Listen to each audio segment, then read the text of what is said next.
श्री स्वामी समर्थ. जय जय स्वामी समर्थ. माझ्या स्वामी कृपा चॅनलमध्ये सर्वांना नमस्कार. स्वामी महाराजांच्या कृपेने तुमच्या सर्व चांगल्या इच्छा पूर्ण होत ही स्वामी महाराजांच्या चरणी प्रार्थना करते आणि आजच्या या नवीन व्हिडिओला सुरुवात करते. चातुर्मास सुरू झालेला आहे आणि हा चातुर्मास 4 महिन्यांचा असतो. हा चातुर्मास सुरू झाल्यानंतरची पहिली अमावस्या म्हणून आषाढ अमावस्या साजरी केली जाते. श्रावण महिना सुरू होण्याच्या आदल्या दिवशी ही दीप अमावस्या साजरी केली जाते. हिलाच आषाढ अमावस्या, दीप अमावस्या असं म्हटलं जातं. कारण या दिवशी दीपपूजन केलं जातं. अग्नीविषयी कृतज्ञता व्यक्त करण्यासाठी या दिवशी आपण दीपपूजन करत असतो, म्हणून दीप अमावस्या म्हटलं जातं. तर या दिवशी घरातील सर्व दिवे, अगदी छोटे मोठे समई लांबण दिवे, सगळे दिवे काढून स्वच्छ धुवून साफ केले जातात आणि नंतर हे दिवे चौरंग किंवा पाटावर मांडून त्यांची विधिवत पूजा केली जाते. आणि या दिव्यांची विशेष करून कणकेच्या दिव्यांनी पूजा केली जाते. या कणकेच्या दिव्यांनी ओवाळलं जातं. दिव्यांना हळद कुंकू वाहून फुलं अर्पण केली जातात आणि नैवेद्य म्हणून गूळ आणि लाह्यांचा नैवेद्य दाखवला जातो. त्याचबरोबर अमावस्या ही तिथी पितरांसाठी दानधर्म करण्यासाठी अत्यंत महत्त्वाची मानली जाते. या दिवशी केलेले उपाय हे जास्ती फलदायी ठरत असतात. तर या दिवशी उपाय तोडगे केले जातात. ही सर्वात मोठी अमावस्या मानली जाते. त्याचबरोबर अमावस्येच्या दिवशी चुकूनही परान्न घेऊ नये. हा एक घरात साधा नियमच तयार नक्की करा. बघा, आवर्जून अगदी सगळ्यांनी हा नियम पाळायचा आहे. परान्न म्हणजे काय, तर दुसऱ्याच्या घरचं अन्न, शिजवलेलं जे अन्न आहे ते खाऊ नये.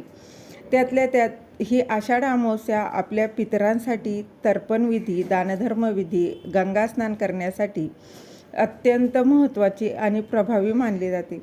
त्यामुळे या दिवशी सायंकाळी प्रदोषकाळी, म्हणजेच बघा प्रदोष काळ म्हणजे काय, सूर्यास्तानंतर 45 मिनिटे आणि आधीची 45 मिनिटे याला प्रदोष काळ म्हटलं जातं.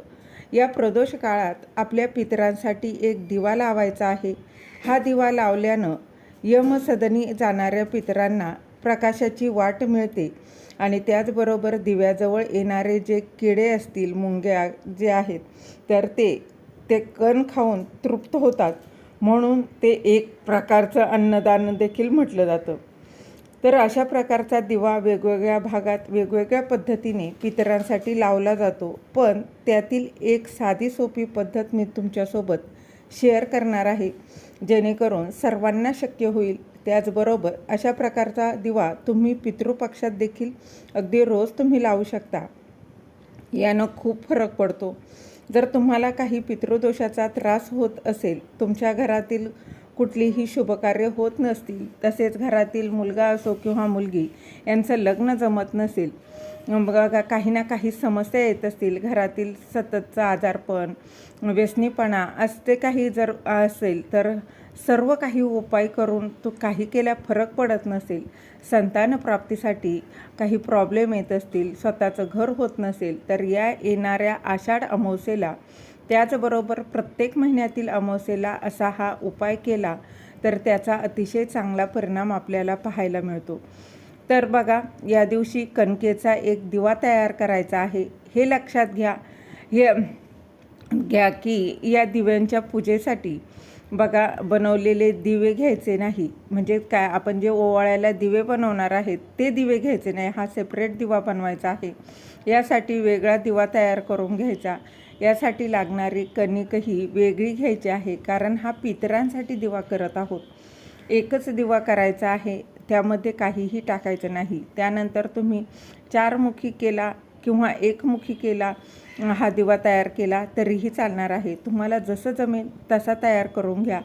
त्यामध्ये मोहरीचं तेल टाकायचं आहे. त्यानंतर 2 वातींची मिळून 1 वात तयार करून घ्यायची आहे.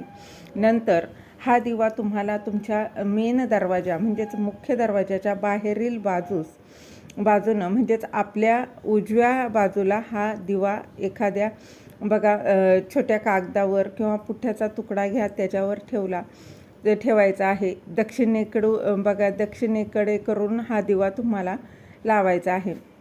दक्षिणेकडे करायचा आहे. आपल्या पितरांचं स्मरण करून हा दिवा प्रज्वलित करायचा आणि त्यानंतर दक्षिण दिशेकडे तोंड करून दिव्याला नमस्कार करावा.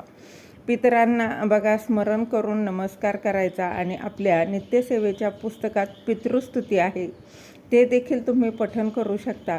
बघा तुम्हाला येत नसेल तर तुम्ही यूट्यूबला लावून ती श्रवण करू शकता. बघा तुमच्या घरात काही समस्या असतील, अडचणी असतील तर त्या पितरांना सांगून त्या कमी होण्यासाठी मनोमन प्रार्थना करायची आहे. या समस्येमधून बाहेर पडण्याचा मार्ग नक्कीच मिळतो. अत्यंत प्रभावी हा उपाय आहे. त्यानंतर हा दिवा बघा हा दिवा जो आहे तो रात्रभर तसाच ठेवायचा आहे. दुसऱ्या दिवशी स्नान करून हा दिवा एखाद्या झाडाच्या बुंद्याजवळ ठेवून द्यायचा आहे किंवा ठेवू शकता किंवा बघा तुळस सोडून तुम्ही कोणत्याही झाडाजवळ तो ठेवू शकता. अशा प्रकारे आपल्या पितरांसाठी असा एक दिवा तुम्ही नक्कीच प्रज्वलित करा. मात्र त्याची ज्योत जी आहे ती तुम्हाला दक्षिण दिशेकडं तोंड करून ठेवायची आहे, ही मात्र लक्षात घ्या. तर असा हा दिवा तुम्ही लावू शकता. त्याचबरोबर पितृदोष असो किंवा नसो तरी देखील आपल्या पितरांचे म्हणजे आपल्या पूर्वजांचं स्मरण करून असा हा दिवा नक्की लावा. श्री स्वामी समर्थ.